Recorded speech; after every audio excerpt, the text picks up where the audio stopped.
بچه ها، من اینجا اقدام کردم برای گواهینامه آلمانی دارم میخونم و خب الان توی اون مرحله هم که نمونه سوالای آیین‌نامه و مباحث آیین‌نامه رو میخونم برای امتحان آماده بشم.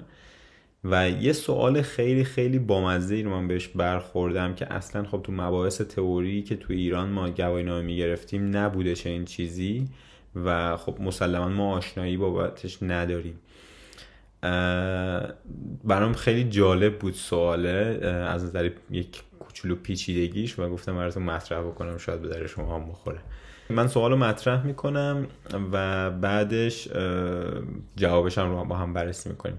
فقط قبل از اینکه سوالو بگم، چون تو این سوال مطرح شده، یه چیز رو توضیح بدم. سوال در رابطه با یه فضایی داره صحبت میکنه که یه کلمه‌ای میاد به اسم کرست، و اینکه اصلا بدونیم خب کرست چیه خودش تاثیر داره تو اینکه بتونیم جواب این سوالو بدیم، از نظر فقط تصور کردن شرایط و فضای سوالا، وگرنه کاری با چیز دیگهش خیلی نداره. حالا میگم کجا تاثیر میذاره. داستان اینه که کرست میشه اون فضایی از جاده که از دید شما دوره موقع رانندگی و خیلی دید خوبی بهش ندارین، پس میتونه خطر ایجاد بکنه.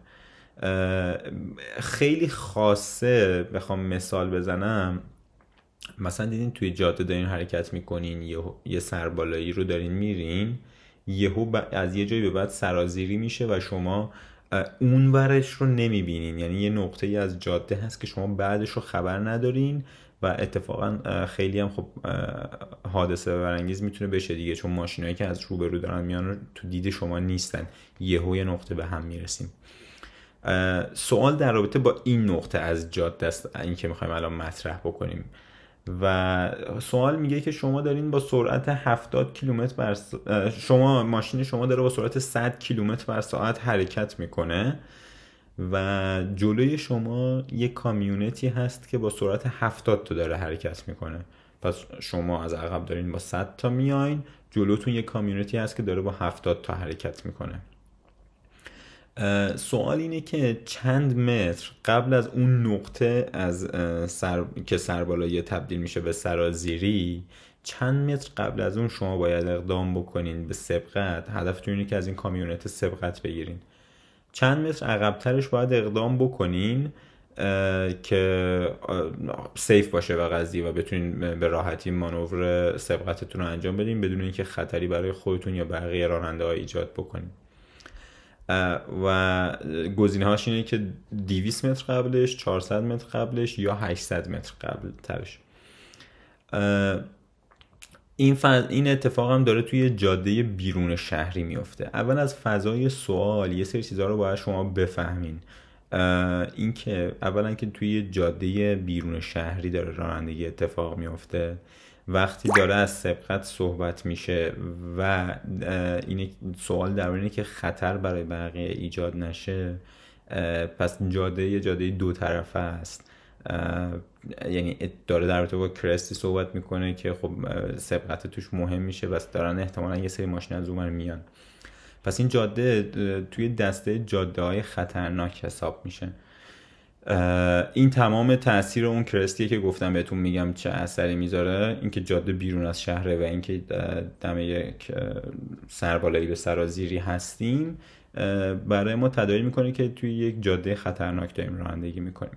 اوکی، بریم سراغ حلش.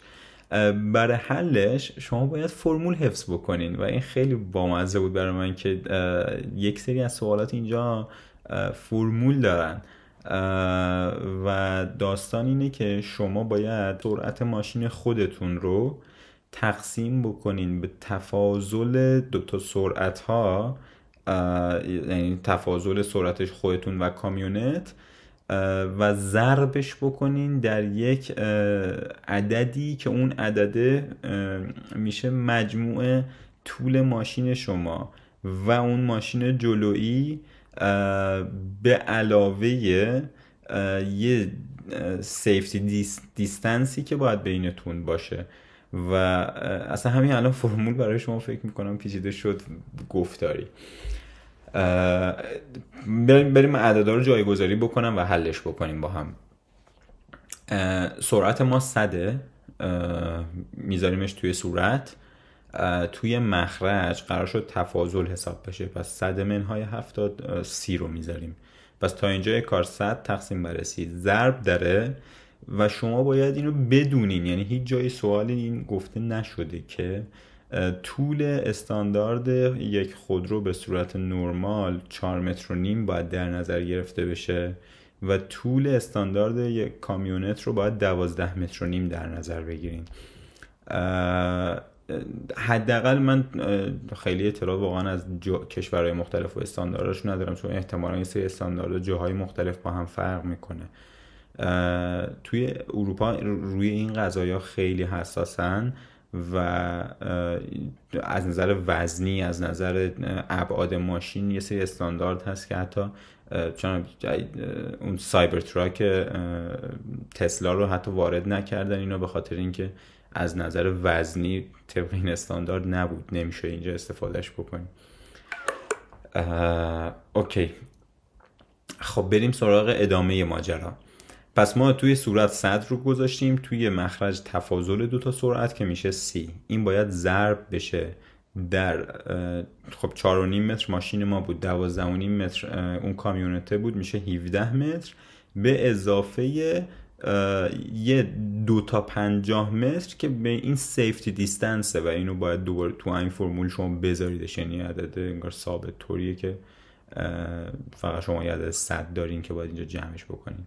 پس طول خودروها با هم شد 17 متر، 100 متر هم سیفتی دیستنس که میشه 117 متر.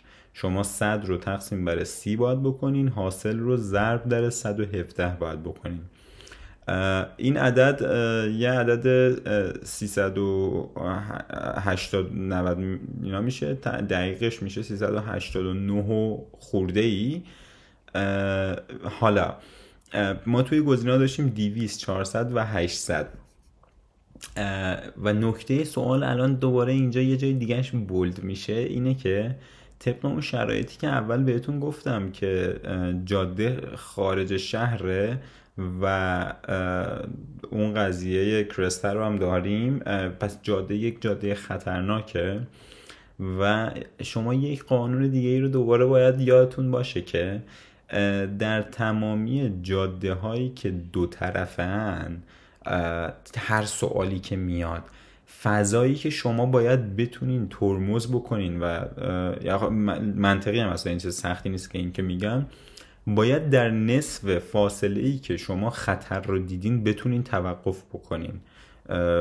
بدیهیه که نصف دیگه‌ش هم خب اون یکی باید توقف بکنه دیگه که به هم نخورین. از اونجایی که این جاده از یک نقطه‌ای به بعدش دید وجود نداره و ما نمیبینیم، طبیعتا اونوریان ما رو نمیبینن، کل این مسیر رو پس شما باید بتونین در کاورش بکنین، نصفه اونورش رو هیچ کس ترمز نمیکنه و به خاطر همین قضیه باید این عدد 389 و اینا رو 2 برابر در نظر بگیرین، چون اون راننده اونوری نسبت به شما دید نداره، شما هم تا قبل اینکه اون بابا نیومده بالای اون برآمدگی جاده که خب نمیبینینش، پس دو طرف همزمان نمیتونین تو اون فاصله که باید ترمز بکنین. پس اون 389 2 برابر میکنین و گزینه 800 میشه جواب. امیدوارم براتون باحال بوده باشه. اگر دوست داشتین اینجور چیزا رو در رابطه با این قضایا صحبت بشه، چیزایی که برای من جذابه برای شما هم مطرح بکنمش، به هر طریقی که میتونین اطلاع بدین، نظرتون رو بگین، براتون به اشتراک میذارم تجربیات رو که برای شما میتونه آموزنده باشه. موفق باشین، خدا نگهدارتون.